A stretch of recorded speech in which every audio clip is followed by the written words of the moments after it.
Amén. Bueno, como podéis ver, seguimos aquí. Sigue la pastora Miri embarazada. Eso quiere decir que el remanente no quiere salir. Como ya avisé a los ancianos, digo, no os preocupéis, que el culto va a ir con normalidad.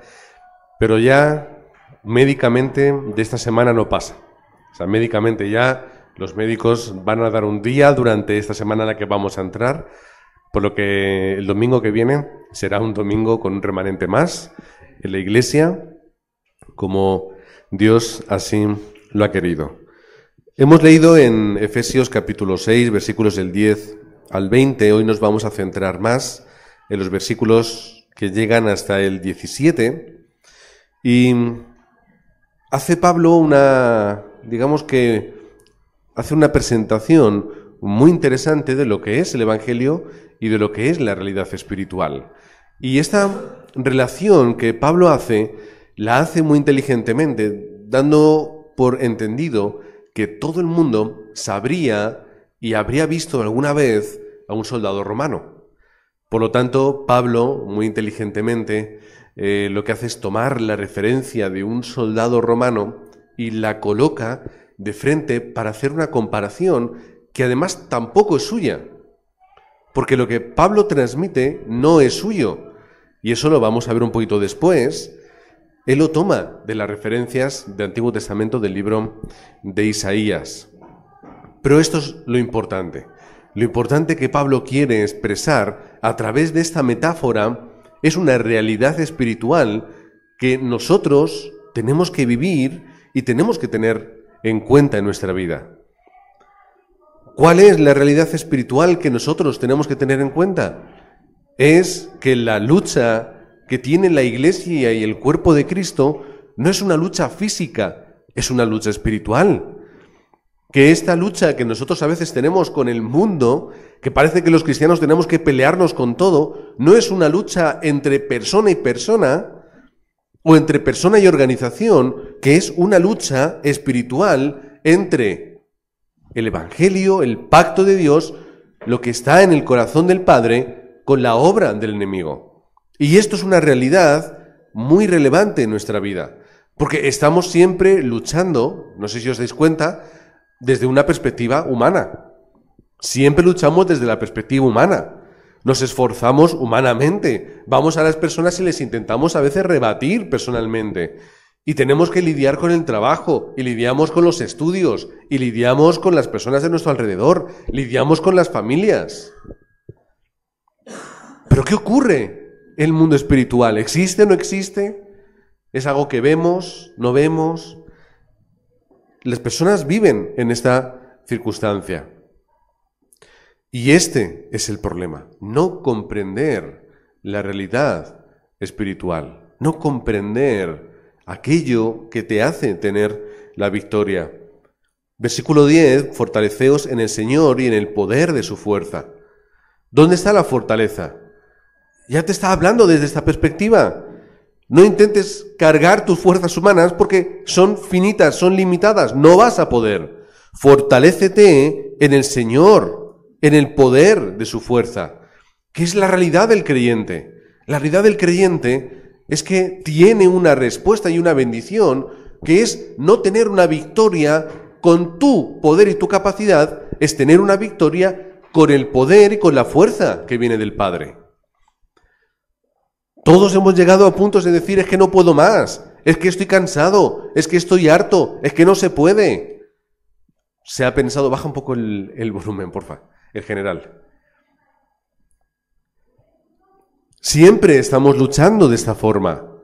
Y al final las fuerzas flaquean, y es normal, es obvio, que tienen que flaquear las fuerzas.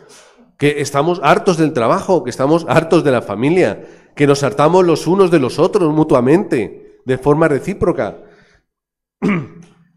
porque tengo fuerzas limitadas, que pensamos que la iglesia aposento alto, que las iglesias de Parra puedan conquistar todo el campo de esta ciudad, parece imposible, que viendo las grandes empresas multinacionales, ¿cómo vamos a poder vencerlas? ¿Cómo vamos a poder vencer a aquellos poderosos que gobiernan el mundo? Si ahora mismo los dirigentes y los políticos de España determinan que no se puede ir a la iglesia, no vas a la iglesia, no puedes. Bueno, irás a la iglesia incumpliendo la ley, por lo tanto, supongo que yendo a la cárcel. ¿Cómo vas a luchar tú contra lo que puedan decir los poderosos? No podemos luchar. Pero Pablo es inteligente, claro, es que no puedes luchar, porque no tienes que luchar de esa forma. La lucha es una lucha espiritual. La lucha no la ves, la lucha no la tocas, aunque a veces puedas ver el reflejo. La lucha es una lucha espiritual. Tú puedes ver una realidad cuando alguien te ataca o va por ti, porque esta persona viene a por mí. Yo recordamos en Corea que nos viene una vez Israel de la iglesia de Manuel de Paterna y nos enseña un vídeo de una cámara de seguridad de un establecimiento, pues una tienda de estas sencillitas de alimentación, y de pronto se acerca una chica y le da un guantazo en la cara, en Corea. ¿Por qué? No se sabe qué pasó. Hay una realidad espiritual, hay personas que están mal. Esa chica aparentemente no estaba bebida, ni drogada, pero le da un golpe. ¿Por qué a veces personas de mi familia van a por mí? ¿Por qué a veces en mi trabajo me persiguen? Hay una realidad espiritual y hay personas que no pueden soportar la luz. Y no saben por qué van a por ti, pero van a por ti. ¿Por qué Satanás quiere destruirme? ¿Por qué Satanás quiere impedir que yo pueda experimentar el Evangelio? ¿Por qué Satanás quiere impedir que yo hoy esté dando culto? ¿Por qué? Porque hay una realidad espiritual que a mí me da poder. Por eso Satanás nos quiere tener ocupados. Que yo siempre lo digo, Satanás controla y gobierna el mundo. ¿Para qué? Para que ya las familias no sean familias, para que los padres no puedan ser padres, para que los niños los estén formando y los estén criando otras terceras personas influenciadas por Satanás. Que la mayor parte de nuestro tiempo y nuestro esfuerzo va todo para el trabajo. Y luego estamos cansados para el mundo espiritual. ¿Cómo vamos a hacer la luz? ¿Cómo vamos a llenarnos del Espíritu Santo? ¿Cómo vamos a leer la Biblia? ¿Cómo vamos a alabar, a adorar, a dar culto? Si estamos hartos, cansados y cargados del trabajo. Pero así estamos. Antes por lo menos se escapaba una persona del matrimonio. Ya no puedes. Tienen que trabajar los dos. Porque si no, no hay economía. No puedes tener una familia si no trabajan los dos. ¿Y quién quiere a los niños? ¿Quién los lleva? Hay gente que, bueno, pues están los abuelitos, pero hay otras veces que no puedes. Tienes que llevarlos a las 7 de la mañana a los niños, que yo cuando voy al colegio los veo a veces. Están ahí jugando en el patio. Los padres los llevan a las 7 de la mañana. Baja un poquito más, que esto está a tope. Los llevan a las 7 de la mañana, desayunan en el colegio, están las 5 horas estudiando con sus compañeros, aprendiendo lo que tengan que aprender, escuchando a sus compañeros lo que tengan que escuchar. Y luego comen en el colegio y se quedan hasta las 4 y pico. Y cuando llegan los padres, ¿qué hacen? Venga, las extraescolares, rápido. Y les tienen extraescolares por un lado y por otro, que por una parte son genial, pero ¿dónde está la vida familiar? Hay un matrimonio del colegio anterior, donde estaban Irene e Israel, en Torrejón de Velasco, que sus hijos iban a extraescolares, pero a todas y más. ¿Sabes de quién hablo, no? Todas y más. Todos, o sea, no pasaban por casa. No hacían vida de familia. Todo era, vamos por aquí y por allá y no sé qué. Y si tenemos un rato, ¿dónde? Al parque. No puedo hacer eso. ¿Dónde está la vida familiar? ¿Dónde está el culto? ¿Dónde está la lectura bíblica? ¿Dónde está recordar la palabra del domingo? ¿Dónde está mi tiempo concentrado para poder leer la palabra? Si yo estoy tan cansado y tan cargado que cuando llego la noche, ¿qué hago? Es que hay que hacer la cena y hay que recoger esto y espérate que se me olvida que tengo la ropa tendida, tengo que recogerla, no la voy a dejar en medio, la tengo que doblar y ahora tú te encargas esto y lo otro y llegas a la noche, tienes que acostar a los niños y ¿qué haces? Mueres en el sofá o mueres en la cama o mueres con la tele porque no tienes tiempo para más. Que es como estos vídeos que salen en redes sociales y en televisión del matrimonio que cuando acuestan a los niños dicen, ahora un tiempo para nosotros. Y cuando tú te piensas una cosa, resulta que, ¿cuál es? ¡Puf! Dormir. Porque no te quedan fuerzas para más. Este es el mundo en el que estamos. Este es el mundo en el que estamos. Un mundo gobernado por Satanás que no quiere que entendamos esto. El otro día entro en el ordenador para subir los mensajes del domingo. O no recuerdo para qué era, ¿para qué era? entro dentro y veo, uy, hay una persona que comentó un vídeo del pastor Antonio de hace no sé cuántos años. Qué curioso, voy a ver qué dice. Unas 3 parrafadas dentro del mismo vídeo, se quedó a gusto. ¿Cómo es posible que ahora se hable de Satanás y se hable de los demonios cuando el evangelio es luz? No sé qué. Y digo, mira, por una parte estoy de acuerdo. Podéis, de ahí luego si queréis os lo enseño. Digo, por una parte estoy de acuerdo, el evangelio es Cristo, el evangelio es luz, el evangelio es salvación, el evangelio es fe y es esperanza. Pero, ¿para qué vino Cristo? Si yo no sé para qué vino Cristo, ¿cómo voy a valorar a Cristo? Si yo no entiendo el problema del ser humano, ¿para qué entonces voy a valorar lo que Jesucristo hizo? Si yo no entiendo la realidad espiritual del mundo, ¿contra qué voy a luchar?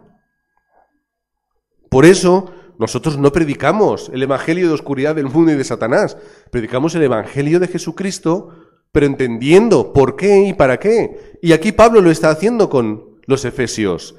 No tenemos lucha contra carne y sangre, sino contra principados, potestades, gobernadores de las tinieblas de este siglo, huestes espirituales de maldad en las regiones celestes. Esta es la realidad del mundo. Y si yo no veo la realidad del mundo, ¿cómo voy a combatirla? ¿Cómo voy a combatirla? Y Pablo se lo explica. Y lo hace como si fuera un ejército militar, como si fuera una civilización, un reino que tú tienes que ir a luchar y que está luchando contra ti. Porque es la realidad. Y no es solamente un reino que esté ahí que no te moleste, es que Pablo lo dice, el versículo 13, tomad toda la armadura de Dios para que podáis resistir en el día malo. Y habiendo acabado todo, estar firmes. Porque es curioso que él te da una armadura defensiva completamente, Pablo en el texto. Porque constantemente está siendo atacado. No lo vemos, pero está siendo atacado. ¿Cómo está siendo atacado? A través de las circunstancias, no solamente a través de los problemas, a través también de las supuestas victorias. ¡Uy, qué bien me va en la vida! ¿Cuánto dinero tengo? No tengas o ten claro que no todo lo que reluce es oro, como hemos dicho tantas veces. Una frase ya muy hecha, ¿no? Muy reconocida. Y es la realidad espiritual. ¿Cuál es la mentira de Satanás? Tú no puedes, tú eres pequeño, eres incapaz, eres pecador, eres solamente uno. Y esas son las mentiras, entre otras, que Satanás va adentrando en tu vida. ¿Qué es lo que hizo Satanás con Jesús? Mateo capítulo, creo que 4. ¿Qué es lo que hizo Satanás con Jesús? Fue a atacarle, ¿cómo? No a través de problemas. Fue a atacar a través del ego, a través de Génesis 3, a ver si hay algo en lo que le pueda atacar, a través de, bueno, mira, tú vas a hacer esto y vas a hacer lo otro. Yo te voy a dar. Y además, Satanás, atacaba con la palabra. Eso es cierto. He escuchado otra vez las tentaciones de Jesús. Satanás atacaba con la palabra. ¿Cuál era la respuesta de Jesús? Estar firmes con la palabra correcta. No con esa mentira de Satanás, que incluso a través de la palabra podemos mentir. Por eso, no todo aquel que habla versículos bíblicos habla la palabra de Dios. Hay mucho mentiroso y mucho engañador. Y mucho torpe también. No vamos a disparar tanto. Hay que hablar conforme la palabra de una forma responsable, entendiendo lo que Dios quiere decir en el texto bíblico. Y entendiendo lo que Pablo nos quiere decir, tenemos que aplicarlo a nuestra vida. ¿Vamos a comprarnos una armadura? No vamos a comprarnos una armadura. Vamos a revestirnos de la armadura espiritual que Pablo nos está hablando. Pero no es la armadura que yo me hago, no es mi armadura. No es la armadura que yo me fabrico con mis fuerzas, con mis manos y mi capacidad. ¿Cuál es la armadura? Versículo 13, es la armadura de Dios. Otra vez, la realidad. ¿Por qué no es mi armadura? Porque tú no sabes hacer armaduras. Porque tú no puedes. Porque tú eres incapaz de hacerte una armadura que pueda resistir, como dice el texto bíblico. Otra vez, no eres tú. Es lo que Dios puede hacer en tu vida.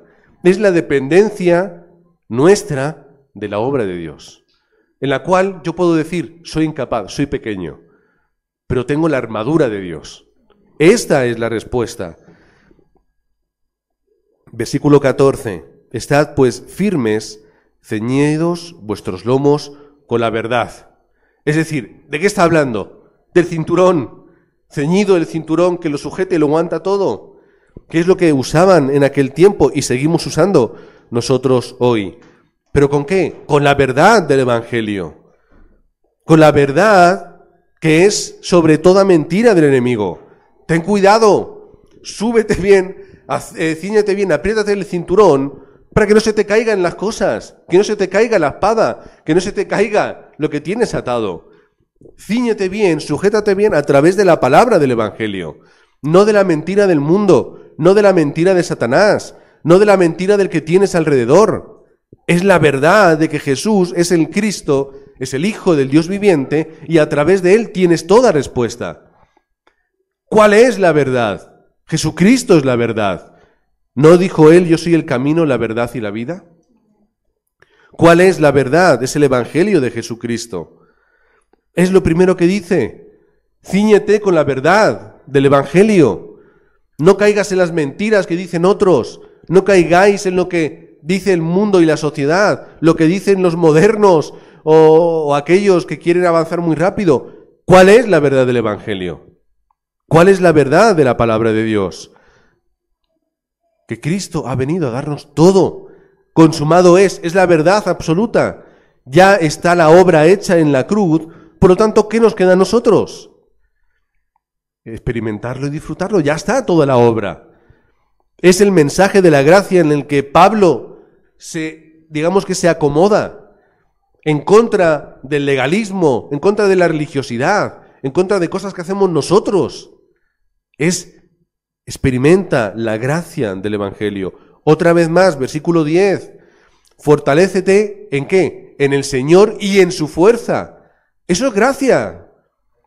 Y si nosotros no comenzamos a vestirnos con ese cinturón, ¿qué vamos a hacer? Si no estamos con el cinturón de la verdad, ¿con qué estaremos? ¿Cuál es? Otra cosa que no es verdad, es la mentira. Solo el Evangelio es la respuesta para tu vida. No te apoyes en otra cosa.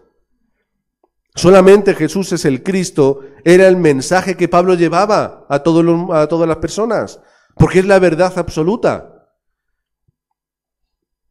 No es que la ciencia dice que solo Cristo. No es que ahora el tiempo moderno es que dice solo Cristo.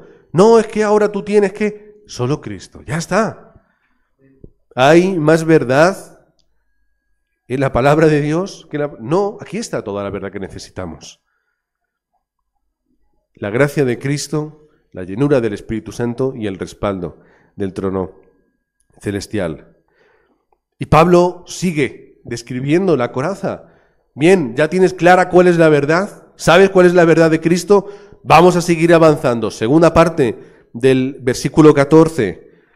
Vestidos con la coraza de justicia. La coraza de justicia. ¿Todos sabemos lo que es la coraza? Es el pectoral, lo que te cuida, los órganos más importantes, quitando el cerebro, tu corazón, tu estómago y un largo etcétera. Y eso lo utilizaban en aquel tiempo. Las armaduras más caras eran de metal, las no tan caras eran de cuero, o a veces de un cuero, a veces también de metal, que las recubrían de un cuero endurecido. Una espada no puede penetrar una coraza fuerte. Si es de acero, no puedes penetrarla. Cuanto más hierro tienes, más protegido estás. Y Pablo utiliza este símil. Sigue utilizando los símiles de Isaías. Como digo, Pablo tiene aquí tiene que dar los créditos a Isaías, porque, por ejemplo, cuando habla de los lomos de la verdad, habla de Isaías 11:5, y cuando habla de vestidos con la coraza de justicia, habla de Isaías 59:17. En todas las Biblias vais a tener aquí las referencias, seguro. Vais a tener aquí las referencias. Luego los podéis leer en casa. Pero estamos centrados en esto. ¿Cuál es la coraza de la justicia? ¿Cuál es la justicia de Dios? La que protege las partes más importantes de tu cuerpo. ¿Cuál es la justicia de Dios? La justicia de Dios es que tú, siendo pecador, mereces morir y mereces estar apartado de Dios, pero que a Dios le plació por su misericordia llegar al mundo como hombre, vivir como hombre, sufrir como hombre, morir como hombre, para que tú ahora puedas tener vida eterna. Esta es la justicia de Dios. ¿Cuál es la justicia de Dios? Romanos 8:1, que no hay condenación para aquellos que tienen a Cristo. Aquellos que antes estaban en esa ley del pecado y de la muerte, pero que ahora estamos en la ley del Espíritu de vida en Cristo Jesús. Esta es la gracia y la coraza de la justicia, que tú eres justo, que no tienes que hacer nada, que no importa lo que hagan y lo que digan alrededor, que tú eres un hijo de Dios por cuanto eres justificado por Dios. De que no tenemos que esforzarnos, no tenemos que intentar aparentar, no tenemos que intentar hacer algo extra, solamente tenemos que experimentar. Yo ya soy justo. ¿Cuál es el problema? No, porque tú el otro día dijiste una palabrota. Hay creyentes así, ¿eh? Sí, he cometido un error, pero ya está perdonado en Cristo. No es que yo viva como me da la gana, es que mis equivocaciones están perdonadas. Mi arrepentimiento me lleva a tener esa respuesta. Por eso el creyente tiene que entender que la justificación no es por obras para que nadie se gloríe, sino que es a través de la gracia en Jesucristo. Y lo que Pablo te está diciendo es que no tienes que esforzarte en ser algo que no puedes ser, tienes que experimentar la gracia de Dios. La gracia que te justifica en el momento en el que tú puedes entender que Jesús es el Cristo. Y Pablo lo entendía. Pablo, como llegó un momento en Damasco, ¿os acordáis? Que entendió que Jesús era el Mesías o el Cristo, cambió su condición espiritual y lo que él llevaba por defensa, ¿ya qué era? No, es que yo soy fariseo, es que yo me he criado con Gamaliel, que era un maestro de las Escrituras muy importante. No, es que yo soy esto y yo soy lo otro. No. ¿Cuál es tu coraza? ¿Cuál es tu defensa? Que yo soy un pecador, pero un pecador justificado por Cristo. Y por eso él podía tener victoria en su vida espiritual. Por eso él podía tener victoria en su día a día. Porque él llevaba la coraza de justicia. ¿Qué justicia? La que Dios le había entregado. Versículo 15, el calzado del Evangelio. Dice el texto: y calzaos los pies con el apresto del Evangelio de la paz. Que está, lo podéis luego leer en Isaías 52:7. Ahí tenéis las referencias, seguro que en vuestras Biblias también están, para que podáis ver de qué se nutre el apóstol Pablo. ¿Cuáles son los calzados que tenemos que utilizar? ¿Para qué utilizaban el calzado? Esas sandalias de cuero, bien atadas al pie, y sobre todo un soldado, bien atadas a pie, tobillo y pantorrilla, porque tienes que correr, tienes que deslizarte, tienes que aguantar, tienes que luchar, tienen que estar bien atados el calzado. Y el calzado, además, es el que te lleva a cualquier sitio. Como no tengas un buen calzado, no vas a ningún sitio. Todos lo sabemos. ¿Cuál es el calzado que tenemos que utilizar? Es el calzado del mensaje del Evangelio. ¿Para qué quieres andar? Para transmitir el mensaje del Evangelio de paz. ¿Para qué quieres ir a un lugar o en otro? Para transmitir el mensaje del Evangelio. ¿Qué es lo que está diciendo Pablo? Ponte los zapatos que te lleven a hacer la evangelización del mundo. Átate las sandalias que te lleven a proclamar que Jesús es el Cristo de aquí hasta el último de la tierra. Y poder decir que la paz la tenemos solamente en Cristo. ¿Qué es lo que dice el texto? Es el Evangelio de la paz.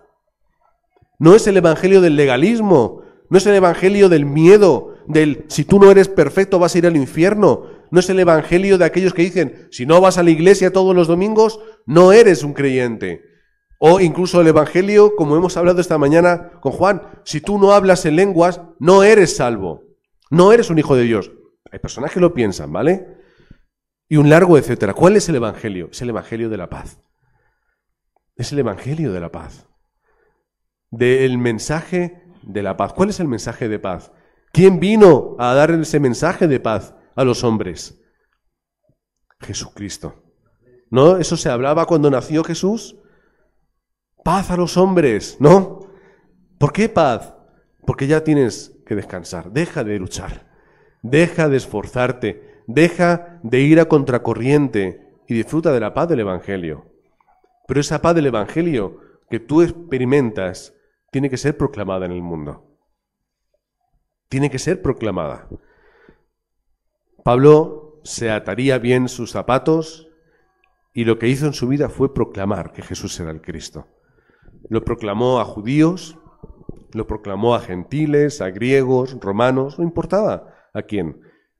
Él proclamaba que Jesús era el Cristo. Y si nosotros no tenemos ese mensaje en nuestra predicación, no tenemos nada. No tenemos nada. Si nosotros predicamos religión, no sirve de nada. Si nosotros predicamos legalismo, estamos haciendo algo incluso peor que no hacer nada. Si nosotros predicamos que Jesús es el Cristo, estamos llevando la paz a la gente. Porque la gente vive en guerra constantemente. ¿Y sabéis qué es lo peor? Que viven en guerra consigo mismos. ¿No veis a la gente intentando luchar siempre con sus propios problemas, con sus propios errores, con sus propias taras? Quiero hacer así, no quiero hacer esto, y luchan y se esfuerzan y no pueden. El otro día, viendo una serie de televisión, había un hombre que, bueno, esto es ficción, pero la ficción, como suele ocurrir, está basada en la realidad. No quería ser infiel a su esposa, quería respetarla, quería valorarla, quería ser justo, quería ser fiel, se le ve en la serie que se esfuerza, y al final se da cuenta de que no puede luchar contra sí mismo. Luchó, hasta que al final cayó en el mismo problema de siempre. Y otra vez, la infidelidad. Él no quería serlo, pero no puede ganar. Es una lucha constante. Hasta que al final nosotros tenemos que llevarles el Evangelio, el mensaje del Evangelio. No tienes que luchar contra ti mismo. Tienes que simplemente experimentar la gracia de Cristo.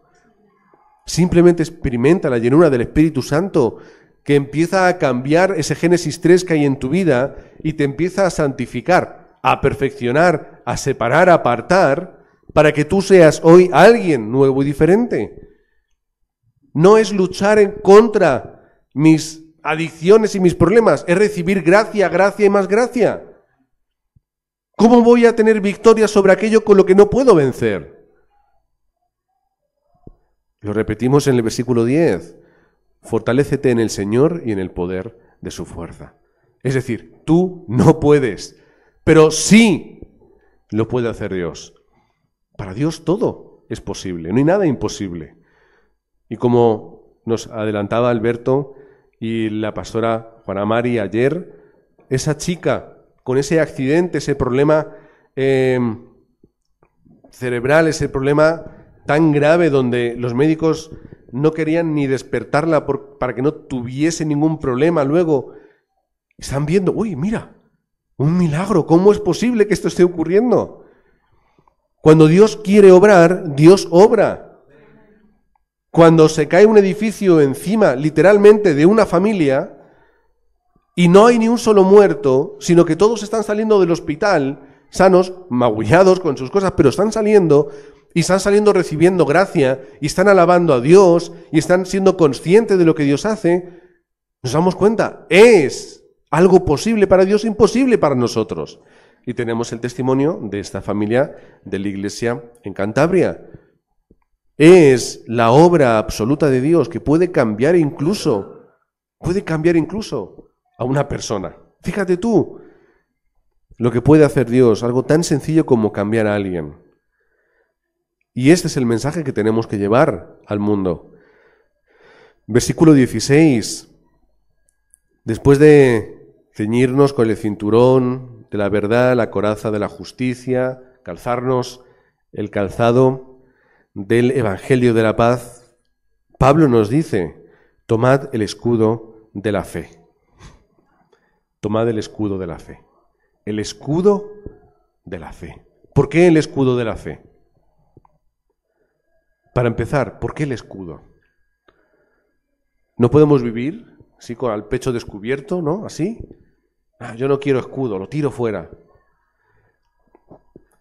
¿Por qué no podemos hacer eso? Podríamos intentarlo. Sin embargo, nos dice Pablo una realidad muy importante. Sobre todo, tomad el escudo de la fe, con que podáis apagar todos los dardos de fuego del maligno. Pablo no nos miente, nos dice la realidad. Vais, estáis y habéis sido atacados día y noche con esos dardos de Satanás. ¿Cuál es la realidad espiritual de la que hablábamos al principio? Una guerra que yo no veo, pero que Pablo me está diciendo que está ocurriendo. Que yo ando por la calle y voy andando tan tranquilamente pensando en mis cosas y Satanás me está tirando dardos constantemente. Y yo no me di cuenta de que yo cuando voy con mi familia, Satanás quiere interponerse entre mi esposa y yo, entre mis hijos y yo, quiere interponerse entre mis compañeros de trabajo, entre las personas que me rodean, entre los miembros de mi iglesia, nos quiere separar, torado con dardos, mentiras y con engaños. Y esta es la realidad. Ahora, ¿cómo yo voy a defenderme de eso? ¿Cómo me voy a defender? Solamente necesito la fe. Solamente necesito fe. ¿Qué ocurre si yo no tengo fe? Que todas las mentiras llegan a mi vida. Bueno, pero si tengo coraza, no, son dardos de fuego, te van a incendiar, te van a quemar. Van a llegar a desviarte de lo que tienes que hacer y de lo que tienes, o por lo que tienes que vivir. No puedes vivir una vida si todo el rato te estás recibiendo los dardos y dardos y dardos. Cuando tú eres consciente de que tú eres un hijo de Dios, cuando tú eres consciente de la realidad espiritual que hay en tu vida, cuando tú eres consciente de que hay ejércitos de ángeles a tu alrededor, ¿cuál es la respuesta? Que nada me puede hacer daño. Porque apago todo dardo, todo flechazo con el escudo de la fe. Si la fe me falla, estoy perdido. No importa que tenga buenos zapatos, que tenga una buena coraza, no importa. Si yo no tengo la fe bien colocada en mi vida. Es decir, ten seguridad en quién eres. ¿Quién eres? ¿Quién eres? Lo hablábamos ayer en el discipulado con los hermanos por internet. ¿Quiénes somos? Bueno, yo soy Jonathan. No, no te pregunto que cómo te llamas. Bueno, yo soy pastor. No te pregunto qué es lo que haces. Bueno, yo vivo en Casarubelos. No te pregunto dónde vives. ¿Quién eres? Yo soy un hijo de Dios. Mi ciudadanía es la del reino de los cielos. Esto es lo que marca la diferencia. Cuando yo comienzo mi día con esta perspectiva, nada de lo que ocurra puede pararme. Nada. Porque yo sé quién soy. No tengo que buscarme una identidad en el mundo. No tengo que fortalecerla a través de experiencias personales. No necesito que nadie me diga lo que soy o cómo soy. Porque soy un hijo de Dios. Me lo dice la palabra. Porque no necesito un respaldo más allá de que yo tengo a través del reino de los cielos. ¿Qué respaldo vamos a buscar? ¿El de la economía? Bueno, si tenemos un colchoncito de dinero en el banco, pues vive más tranquilo. Claro que vive más tranquilo. Pero, ¿qué respuesta es esa para tu vida? ¿Va a solucionar el dinero que tienes en el banco tus problemas espirituales? ¿Va a solucionar tus problemas de matrimonio? ¿Va a solucionar los problemas del campo? ¿Va a solucionar tus adicciones? ¿O tus adicciones se van a comer eso que está en el banco? No es una respuesta a nada que tengas a tu alrededor. Solamente que tú sepas quién eres. Y yo soy un ciudadano del reino de los cielos. Sí, bueno, pero has nacido en Madrid, me da igual. No, pero es que has nacido en Angola y es que ese país, ¿qué más da? O en el Congo o en Rumanía. ¿Qué importa dónde hayas nacido? No, es que como yo soy de Ecuador, ¿qué importa? Si eres un ciudadano del reino de los cielos, si eres un conquistador, si eres un Josué y un Caleb, que todo lo que pisa la planta de tus pies Dios te lo da. Si tú vas a tu lugar de trabajo como bueno, a ver qué pasa hoy, bueno, voy a trabajar, bueno, es que estoy cansado. Claro que no vas a tener victoria. Ve y trabaja y estudia y haz lo que tengas que hacer para darle la gloria a Dios siendo quien eres. Sacando pecho, no literalmente, porque la gente lo ve y queda muy feo, pero sí sabiendo quién eres por dentro. Saco pecho, soy un hijo de Dios. Y el lugar donde tú estés, ¿qué tienes que hacer? ¿Dónde está el discípulo que tengo que levantar? ¿Dónde está el discípulo que está en vuestro trabajo? ¿Cuántos discípulos hay en vuestro trabajo? ¿Ninguno? Pues busca uno. Busca, busca y busca. Y así cuando lo encuentres y puedas levantar el sistema con ese discípulo que se levante, que entienda el Evangelio y empecéis juntos a buscar discípulos, ya si quieres que te echen. Puedes cambiarte de trabajo, te pueden echar, que pase lo que pase, porque tú en ese trabajo ya has terminado. Has levantado un discípulo y ya se está haciendo la obra del evangelismo. ¿Eso es por qué? Porque cambiamos nuestra identidad. Yo no soy un trabajador, yo soy un hijo de Dios. Yo soy un evangelista. Y además, ¿quién eres? Yo soy alguien que tengo la autoridad del reino de los cielos. ¿No me ha dado Dios la autoridad espiritual? ¿No le da Dios a la iglesia la autoridad, como nos habla Mateo capítulo 16 del 13 en adelante? ¿No nos envió, al igual que también envió a los 70 o a los 12, con toda autoridad espiritual donde estamos? ¿La usamos o no? ¿O vamos, ay, es que mi jefe me ha gritado? Pues hombre, a nadie le gusta que le griten, pero tenemos que tener un poquito de autoridad y de poder y de saber quién es. Ay, es que mi compañero me trata mal. Es un hijo del diablo. ¿Qué esperabas? ¿Qué esperas que haga la gente a tu alrededor? Ten la autoridad, tienes que saber quién eres y tener la compostura de un hijo de Dios. Esta es la respuesta. Todo lo que ocurra en tu vida tenéis que apagarlo con el escudo de la fe. Y si tú sabes quién eres, si tienes fe en quien está contigo, nada, Satanás no puede hacer nada contigo. Es imposible. Levantaos como Eliseo. ¿Os acordáis Eliseo en Dotán? Rodeado por el ejército y está el pobre siervo. ¡Ay, ay, Dios mío, que nos están rodeando el ejército, que nos van a por nosotros, que quieren acabar con nuestra vida! ¡Eliseo! ¿Y Eliseo qué hacía? Pues yo sé que no, ¿vale? Pero yo me lo imagino en bata, con un café en la mano, asomándose así. Uy, pues sí que son muchos, sí. Y el otro, pero Eliseo, ¿qué haces tomándote un café? ¡Vístete! Y Eliseo con su bata, tranquilo, y su café. Mira, Señor, déjale que lo vea. Y de pronto Dios le da la gracia a su siervo, a su discípulo, como lo queréis llamar. Y se da cuenta de que alrededor de Eliseo y de él, ejércitos de ángeles, de carros, de caballo, de fuego, y se da cuenta, es verdad. Si se me cae el escudo de la fe, si yo no veo la realidad espiritual de la que Pablo me está hablando en el versículo 12, voy a tener miedo. Y voy a ir como un perrillo con la cola entre las piernas. Ahora, elige tú quién eres. Tú puedes ser el discípulo de Eliseo, que se estaría, si la tuviese, poniéndose la coraza y la espada diciendo, bueno, pues yo por lo menos me defenderé. O puede ser Eliseo con pijama tomándose un café viendo que todo está preparado por Dios. Yo prefiero ser aquel que parece que es indolente a las circunstancias, pero que por dentro está revestido con toda armadura del poder de Dios. En vez de ser aquel que tiembla por fuera y tiembla por dentro. 17. Toma el yelmo de la salvación. Toma el yelmo de la salvación. Toma el yelmo, el casco de la salvación. Ten esa seguridad, hermano. Ten esa seguridad de que pase lo que pase en tu vida, tú ya estás escrito en el libro de la vida.